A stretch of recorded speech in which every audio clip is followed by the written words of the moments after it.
Mission 2023 में राजस्थान में भाजपा जुट गई है। इस मिशन में विपक्ष में बैठी भाजपा ने हल्ला बोल अभियान का आगाज किया है। अभियान के पहले चरण में उपखंड स्तर पर सरकार की विफलताओं को गिनाया गया। साथ ही पार्टियों के आला नेताओं ने इसमें शिरकत की। कानून व्यवस्था, महिला अपराध, बेरोजगारी भत्ता, परीक्षाओं में अनियमितता, बिजली दरों में बढ़ोतरी और किसानों का संपूर्ण कर्ज माफी को मुद्दा बनाया गया। अगले चरण में भाजपा 25 से 30 नवंबर तक जिला और फिर 15 दिसंबर को प्रदेश व्यापी आंदोलन करने की रणनीति तैयार कर रही है।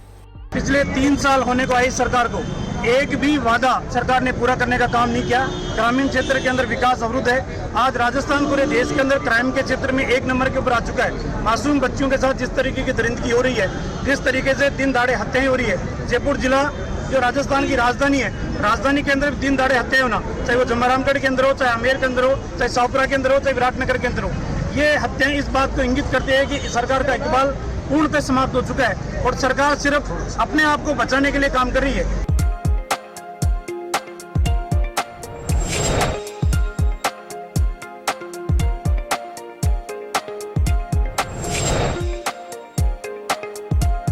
उधर कांग्रेस ने भी केंद्र की मोदी सरकार के खिलाफ हल्ला बोलने की तैयारी कर ली है। कांग्रेस ने इस मुहिम में कार्यकर्ताओं को तैयार कर लिया है। कांग्रेस महंगाई, पेट्रोल डीजल के बढ़ते दाम, रसोई गैस की कीमतें और किसान आंदोलन के मुद्दे पर उन्हें घेरने की रणनीति बना रही है। कांग्रेस का ये अभियान 14 से 29 नवंबर तक चलेगा, जिसमें जमीनी स्तर पर जनता के बीच इसका संदेश दिया जाएगा।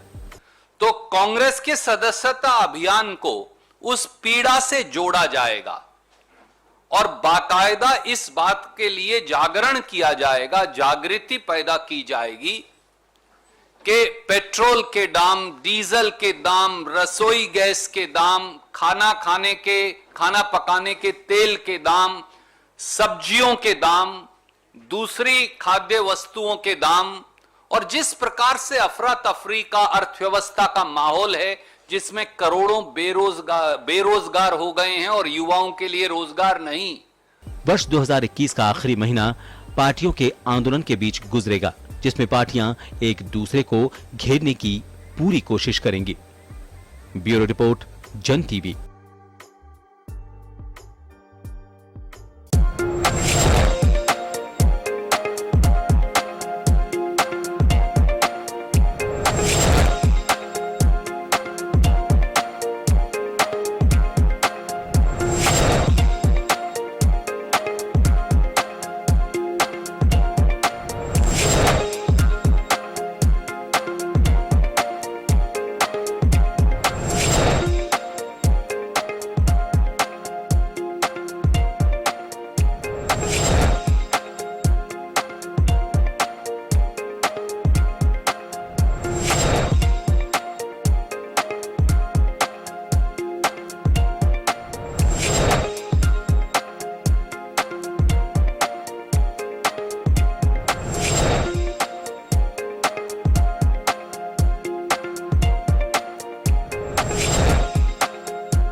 नमस्कार जंटू में स्वागत है आपका। मैं हूं योगेंद्र, आप देख रहे हैं खास खबर। खास खबर में हम बात करेंगे राजस्थान में भाजपा ने उपखंड स्तर पर राजस्थान सरकार के खिलाफ प्रदर्शन किया है।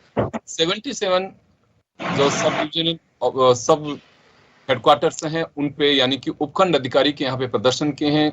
सरकार को राज्यपाल के नाम ज्ञापन दिया है और उसमें कहना था कि महंगाई, बेरोजगारी, किसानों की मांग और रीट एग्जाम, उसकी सीबीआई जांच, कानून व्यवस्था सहित कई मुद्दे हैं जिनको लेकर के बीजेपी ने आक्रामकता दिखाई है। फेज 1 है।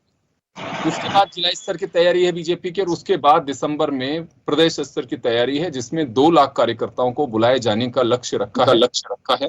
कितना सफल होगा क्या होगा ये कहना जल्दबाजी है, लेकिन बीजेपी का एक एजेंडा। उधर नवंबर में आक्रामक दिखेगी कांग्रेस। केंद्र सरकार के खिलाफ कांग्रेस सरकार पर होगी, एक अभियान चला जाएगा जिसमें ऊपर से लेकर नीचे तक यानी कि ग्रास रूट तक के कार्यकर्ता को शिक्षित किया जाएगा, उसे प्रशिक्षित किया जाएगा कि आप केंद्र सरकार की योजनाओं के खिलाफ करिए। इसकी वजह यह है कि हम खिलाफत क्यों कर रहे हैं। चलिए, दोनों तरफ से ही आंदोलन का डंका और बिगुल बज चुका है। राजस्थान की बात करें तो मिशन 2023 की ये तैयारी साफ दिखाई देती है, लेकिन अब कितने कौन जनता इनसे कितनी जुड़ पाएगी राजनीतिक दलों के साथ में, ये बड़ा सवाल होगा। तो चलिए, हमारे साथ इस मुद्दे पर चर्चा करने के लिए श्याम सुंदर शर्मा साहब, वरिष्ठ पत्रकार, जुड़े हुए हैं। कांग्रेस नेता आर तिवारी साहब हमारे साथ में हैं, भाजपा नेता श्याम जाजी हमारे साथ में हैं। सभी का स्वागत है। श्याम जी, आपके पास आना चाहूंगा, श्याम सुंदर शर्मा साहब के पास जी। बीजेपी हल्ला बोल रही है 3 फेज में इसे कंप्लीट किया जाएगा। पहला फेज ब्लॉक स्तर यानी कि उपखंड कार्यालय पे, सेकंड फेज जिला स्तर पे और तीसरा प्रदेश स्तर पर सरकार के खिलाफ हल्ला बोला जा रहा है। उधर कांग्रेस ने पहले से तैयारी कर रखी है कि एक पखवाड़ा चलाएंगे जिसमें केंद्र सरकार की योजना, आरएसएस के खिलाफ ये पूरा एक व्यूह रचना रची की जाएगी कि हम जनता के बीच ये लेकर के जा सकते हैं कि हाँ, इनकी खिलाफत क्यों कर रहे हैं। खिलाफत दोनों हो रही है, दोनों तरफ से हो रही है, कटघरे में खड़ा किया जा रहा है। लेकिन एक सवाल मैं जानना चाहूंगा आपसे कि क्या जनता जुड़ पा रही है इन आंदोलनों में? देखिए योगेंद्र जी, ये बात सही है कि मिशन 2023 की तैयारी दोनों तरफ से हो रही है। कांग्रेस तो सत्ता को कायम रखना चाहती है और बीजेपी उसको हटाना चाहती है। तो दोनों ही पार्टी किसी तरह से आम पब्लिक को जोड़ने के लिए ये आंदोलन की घोषणा कर रही है, आंदोलन चलाना चाहती है। लेकिन आप देख रहे हैं कि आंदोलन, कितने आंदोलन हो रहे हैं। बार बार आंदोलन से आम जनता भी समझ गई है कि हमको कुछ मिलता है तो है नहीं, केवल आंदोलन में झोंका जाता है और ले जाके नारे लगवा के छोड़ दिए जाते हैं। आज भाजपा अपने 77 ब्लॉक स्तर पर धरने किए, प्रदर्शन किए और ज्ञापन भी दिया।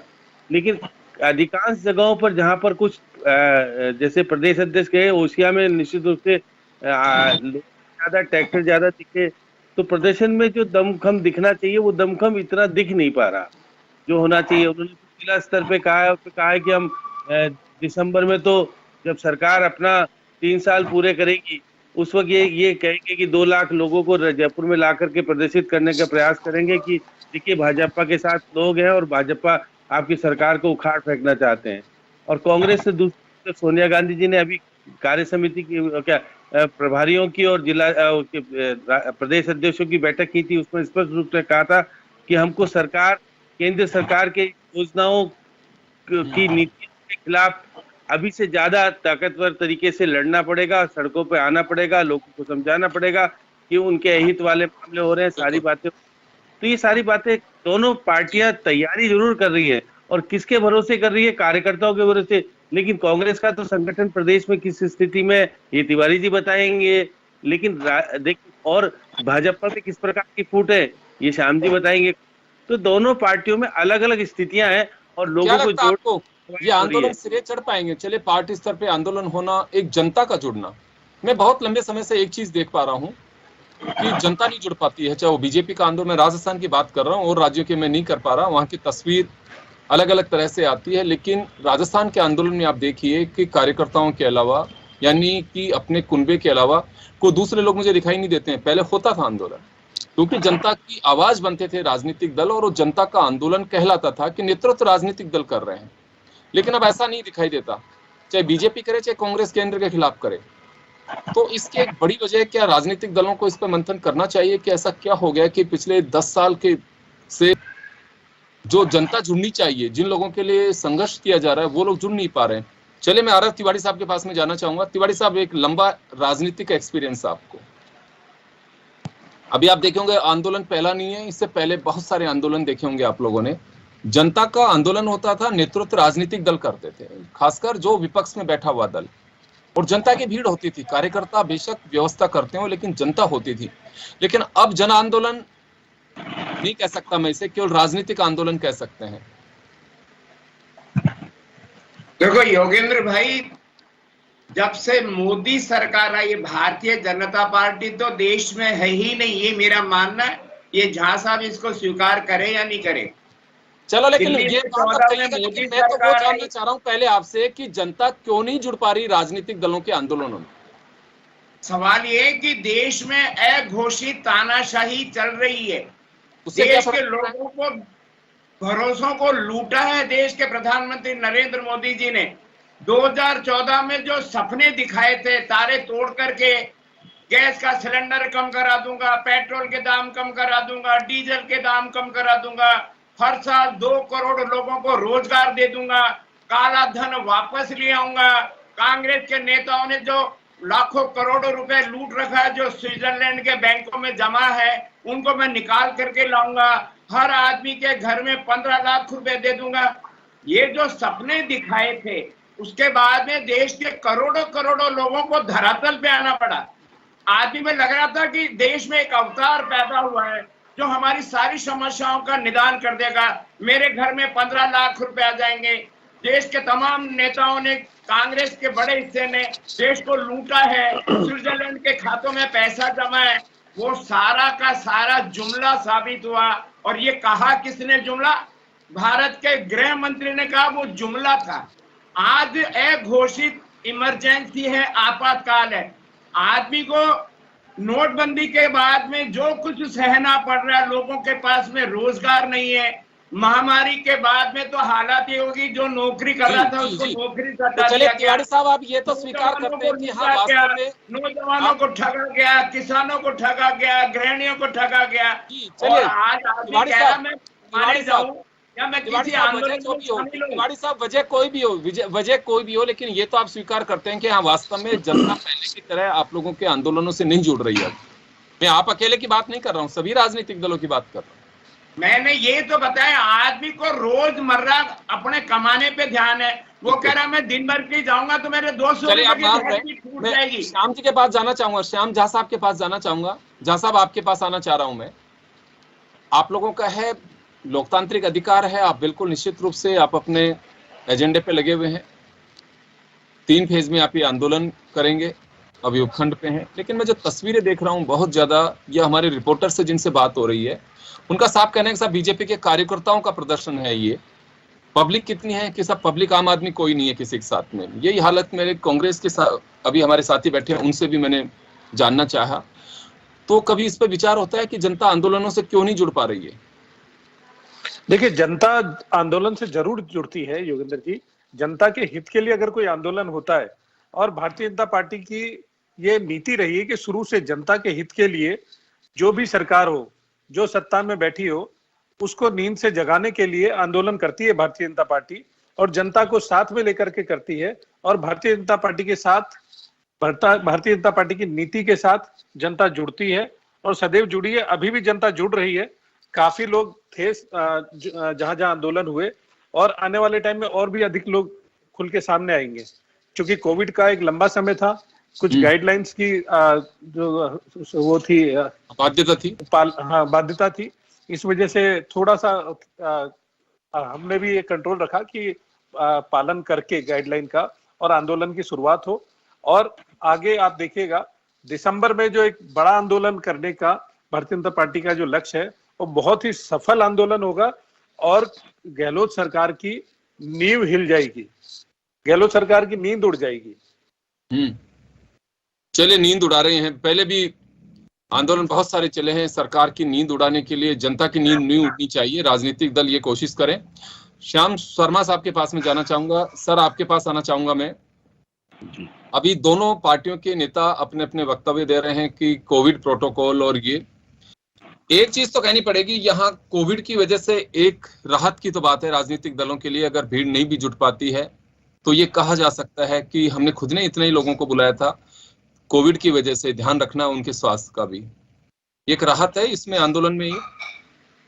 देखिए योगेंद्र जी, अगर जन्मदिन पर भीड़ होती है तो वहाँ कोविड आगे नहीं आता। चाहे भाई सचिन पायलट कह लो, डोडासरा कह लो, या इनके प्रदेश अध्यक्ष जो अभी सतीश पूनिया जी ने बनाया, श्याम झा जी बता दें कि वहाँ प्रोटोकॉल नहीं आ रहा था। वहां तो भीड़ आपने जुटा ली, वहां शक्ति प्रदर्शन व्यक्तिगत रूप से करना था इसलिए हो गया।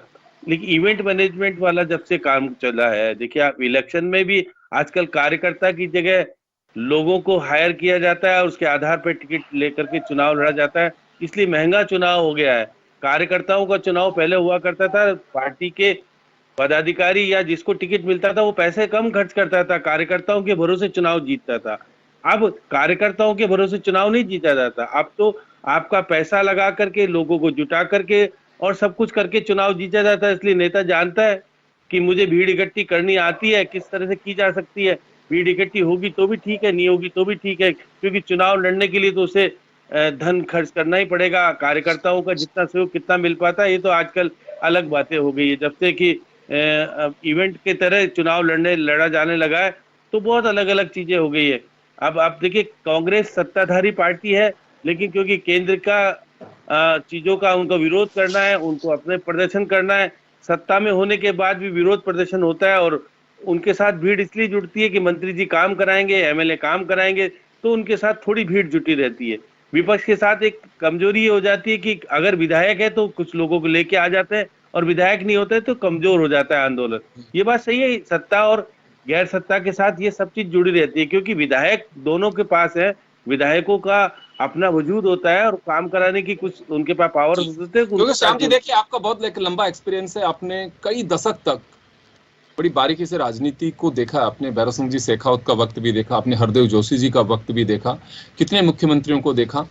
मुद्दे आज भी वही हैं, पहले भी बाजरा खरीदिए, प्याज की महंगाई को लेकर के, कभी किस मुद्दे को लेकर के, कभी किस मुद्दे को लेकर के आंदोलन खड़े किए, जनता त्रस्त रहती थी, एक आवाज पे पब्लिक आती थी। उस समय वो ये कहते थे कि वोट किसको डालेंगे ये हम गोपनीय बात है, लेकिन अभी इस आंदोलन हमारा आंदोलन है, इस वजह से हम इस पार्टी के साथ में आए। वो एक आवाज आती थी, लोगों की सुनाई भी पड़ती थी, लेकिन अभी नहीं, अब तो सीधा कहा जाता है कि हमारी पार्टी का ऐलान है, हम इस वजह से आंदोलन में आए हैं। एक जो बदलाव देख रहा हूँ, मुद्दे आज भी हैं, महंगाई हमेशा मुद्दा रहा है, बेरोजगारी हमेशा मुद्दा रहा है, कानून व्यवस्था नया मुद्दा नहीं है, वर्षों से चला आ रहा है, कोई नई बात नहीं है। जो मुद्दे हैं वो पहले के ही हैं, लेकिन और जनता के मुद्दे हैं, इसे मैं खारिज भी नहीं करूंगा, निश्चित रूप से जनता के मुद्दे हैं, जनता के लिए शायद संघर्ष भी कर रहे होंगे, लेकिन कहीं ना कहीं ये सियासी बू जो इसमें आती है वो साफ जनता के है कि ये सब एक हैं। मैं जो जनरल चर्चा आप भी बहुत सुनते होंगे कि कोई फर्क नहीं पड़ता है, एक जैसे हालात रहते हैं, ये भरोसा जो पब्लिक का टूट रहा है। क्योंकि जिस प्रकार का माहौल राजनीतिक परिप्रेक्ष्य में बदलाव आया है, पहले लोग नेताओं के सहारे कुछ काम करते थे, कुछ मिलता था, कुछ करते थे, तो दिखता था कि उनका प्रभाव निश्चित रूप से जब अगर हम आंदोलन में जाएंगे तो हमको आगे पूछा जाएगा और कहा जाएगा और उनका समर्थन भी मिलेगा।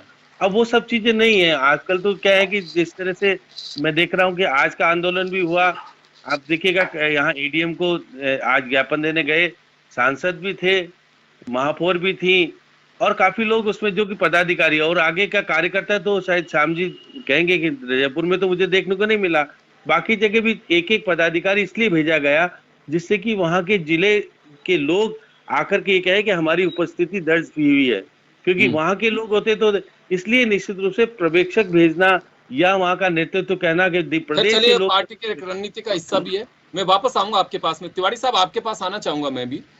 महंगाई आपका भी मुद्दा है, महंगाई बीजेपी का भी मुद्दा है, बेरोजगारी आपका भी मुद्दा है, इनका भी मुद्दा है, और ये निश्चित रूप से आप लोग जनता के लिए ही सब कुछ कर रहे हैं, लेकिन जनता बड़ी कंफ्यूज्ड है कि उसे राहत कौन दिलाएगा।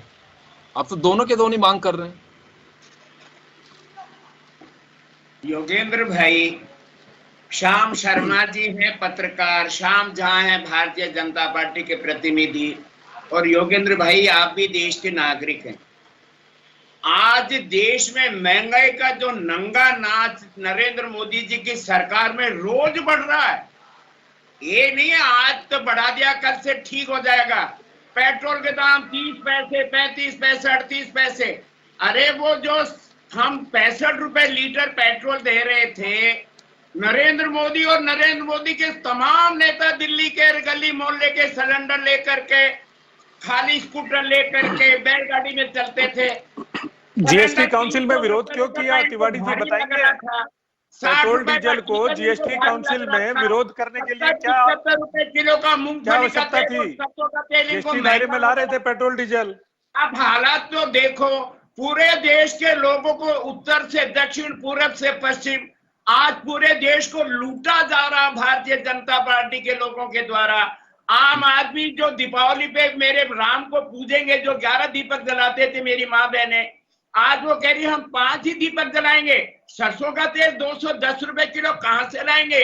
ये श्याम झा भी जानते हैं, इनकी बीबी है, इनकी माँ को भी पता है कि कांग्रेस के जमाने में हम 11 दीपक जलाते थे, मंदिर वही बनाएंगे, कसम राम की खाते हैं। अरे उस राम से तो डरो। दिवाली पर मेरी माँ भोना का गैस का सिलेंडर एक सवाल है, 1000 रुपए कर दिया, घर में पकवान नहीं बनेंगे। श्याम एक सवाल कर रहे हैं, श्याम झा एक सवाल कर रहे हैं, तिवारी साहब श्याम जी एक सवाल कर रहे हैं कि पहले जब मना कर रही थी निर्मला सीतारमण कि जीएसटी में शामिल नहीं हो सकते फ्यूल, तो तभी कांग्रेस सहित विपक्षी दल कहते थे कि नहीं जीएसटी में शामिल होना चाहिए, लेकिन अब जब जीएसटी का प्रेशर पड़ा कि जीएसटी में शामिल होना चाहिए तो कांग्रेस ने उसे खारिज कर दिया। कांग्रेस की सरकार ने मना किया। दोहरा चरित्र है आपका, जनता पार्टी के दोहरा चरित्र जनता के सामने दिख रहा है। उन्होंने आज जीएसटी में अगर जीएसटी के दायरे में आता है तो राहत मिलेगी जनता को, आप राहत देना नहीं चाहते। झा साहब आ रहा हूँ आपके पास। उन्होंने किसी से बात की थी क्या? आज मैं कर रहा हूँ कांग्रेस के कार्यकर्ता के रूप में, प्रतिनिधि के रूप में, पूरे देश में अब जीएसटी के अंतर्गत ला दो, कौन मना करेगा? अरे आम आदमी को लाभ मिलेगा ना। कांग्रेस के कार्यकर्ता भी आपकी जय जयकार करेंगे। नरेंद्र मोदी 56 इंच के सीने वाले, उनको पता नहीं क्या? आज स्कूटर में जो 1 लीटर पेट्रोल जला करके मेरा गरीब और मध्यम वर्ग का बाबू या कर्मचारी कहीं जाता था, आज आधा लीटर डलाने के लिए 4 बार सोचना पड़ता है। गैस का सिलेंडर जो हम 390 रुपए में देते थे, मेरी माँ बहने अब घर में आधा किलो सब्जी बनाती है। सब्जी के दाम, खाद्यान्न के दाम, क्योंकि डीजल आपका 108 रुपए हो गया। योगेंद्र भाई कहाँ जाएगा देश? और ये कह रहे हैं महंगाई है। अरे शर्म आनी चाहिए भारतीय जनता पार्टी के नेताओं को। अगर उनमें नैतिकता है तो महंगाई के खिलाफ करे। डीजल अरुण सिंह का एक दिन पहले का स्टेटमेंट आपको याद दिलाना चाहूंगा। अरुण सिंह राजस्थान के प्रभारी है, उनका एक दिन पहले का स्टेटमेंट याद दिलाना चाहूंगा कि गहलोत सरकार वैट कम करके जनता को राहत दे, वो आपसे उम्मीद कर रहे हैं। सरकार तो उनकी, उनसे कह दो राजस्थान से ज्यादा महंगा है पेट्रोल। राजस्थान में मध्य प्रदेश से सस्ता है, डीजल सस्ता है। आप मध्य प्रदेश में तो भारतीय झा साहब से, चलिए झा साहब से जवाब दिलवाता हूँ, समय कम है, झा साहब से जवाब दिलवाता हूँ। झा साहब आपने सुना अभी बात राहत की आ रही है।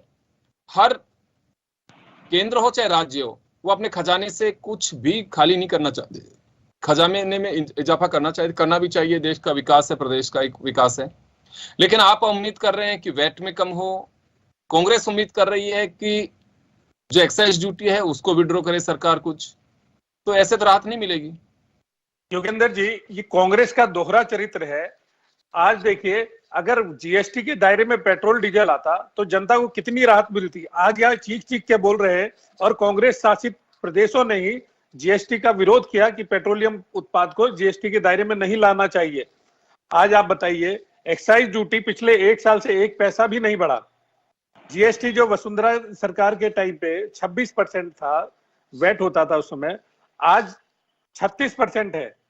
बिजली के दाम पिछले 3 सालों में जो बढ़े हैं, आप देख सकते हैं, एशिया में सबसे महंगी बिजली हमारी राजस्थान की जनता को मिल रही है। आज किसानों के लिए जो इन्होंने वादे किए थे कर्ज माफी को लेकर के या किसानों को बिजली देने को लेकर के, आपने तिवारी जी, आ रहा हूँ तिवारी जी 2 मिनट रुकिए। तिवारी जी, कोल का 2700 करोड़ रुपए खा के बैठी है गहलोत सरकार। कोल का आपने पैसा नहीं दिया, बिजली का संकट है प्रदेश पे।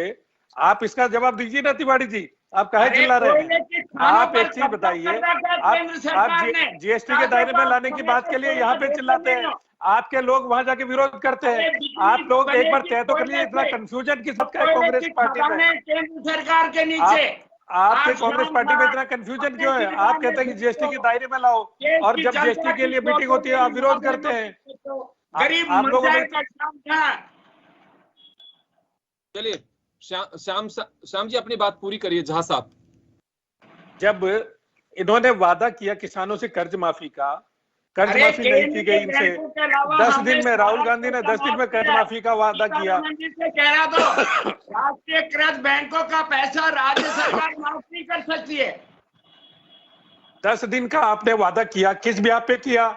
उस समय आपको क्या बोध नहीं था? अबोध थे आप उस समय, आपको ज्ञान नहीं था कौन माफ करेगा कौन नहीं करेगा? आपने ऐसा वादा क्यों किया? आपने राजस्थान को, शर्म आनी चाहिए कांग्रेस सरकार को, गहलोत जी को, जो बलात्कार में नंबर 1 पे गिना जाता है प्रदेश हमारा, महिला उत्पीड़न में नंबर 1 पे गिना जाता है प्रदेश हमारा। शर्म आनी चाहिए आपको, कांग्रेस की पार्टी को, अशोक गहलोत जी को। भ्रष्टाचार में पहले नंबर पे गिना जाता है प्रदेश को, और आप बात करते हैं। आपकी सरकार पूरी तरह से, हर तरह से विफल रही है। ना कानून व्यवस्था संभाल पा रहे हैं, ना सत्ता संभाल पा रहे हैं। आज आपने कुर्सी बचाने के लिए इधर उधर का खेल खेल के आपने जनता को त्रस्त कर रखा है। जनता हर तरह से त्रस्त है। एशिया में सबसे महंगी बिजली। आज राजस्थान के पेट्रोलियम डीलर को इतना नुकसान है योगेंद्र जी, आदमी हरियाणा से पेट्रोल डलाता है NH8 पे, जो ट्रक वाला होता है सीधे गुजरात जाता है। राजस्थान के जो हाईवे वाला जो पार्ट है उनका बिक्री 0 हो गई है। जो ट्रक वाले हैं हरियाणा से डीजल डला के राजस्थान का पार्ट यूं का यूं निकल जाता है। जो हाईवे पे डीलर बैठे हैं उनके वहां कोई खरीद फरोख्त नहीं हो रही डीजल की। क्यों? क्योंकि ये जीएसटी हटाने को तैयार नहीं है। राहत दीजिए, उनको भी कमाने खाने दीजिए, उनकी बिक्री 0 है। एक आखिरी सवाल करें, एक आखिरी होने के कगार पे पेट्रोल पंप।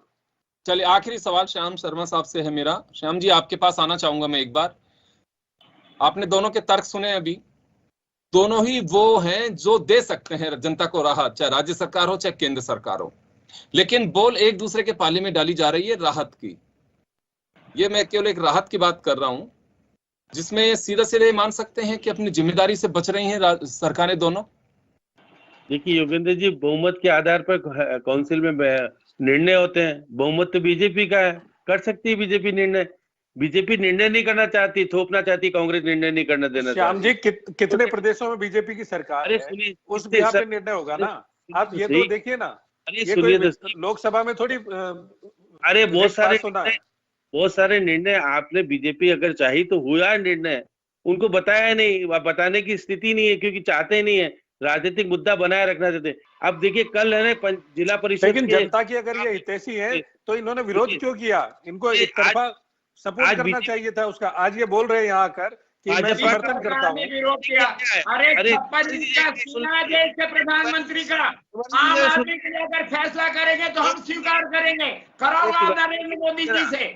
सुनिए, देखिए योगेंद्र जी, कल जिला परिषद के चुनाव होने अलवर और धौलपुर में, और उसके बाद 30 तारीख को होने 2 उपचुनाव।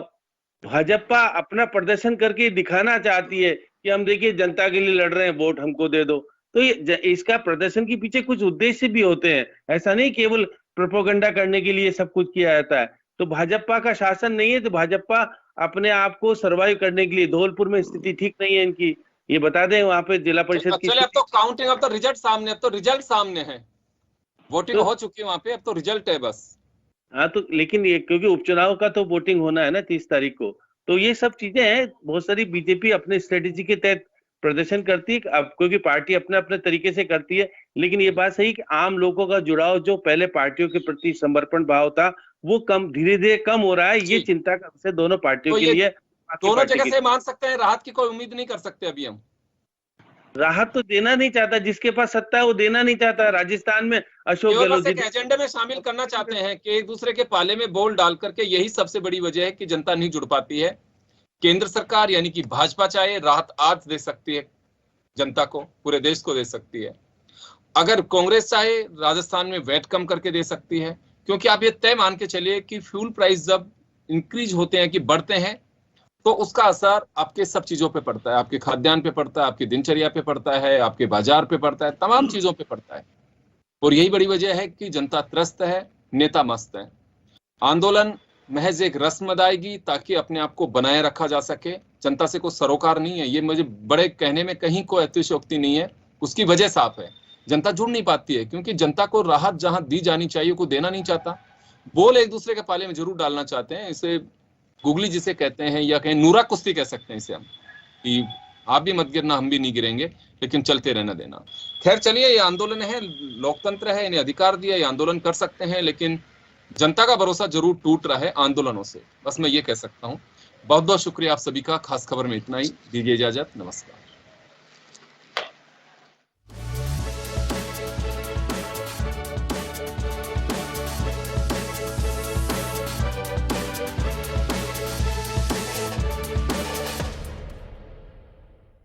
जन टीवी की लेटेस्ट अपडेट पाने के लिए हमारे चैनल को जरूर सब्सक्राइब करें और नोटिफिकेशन पाने के लिए बेल आइकॉन दबाएं।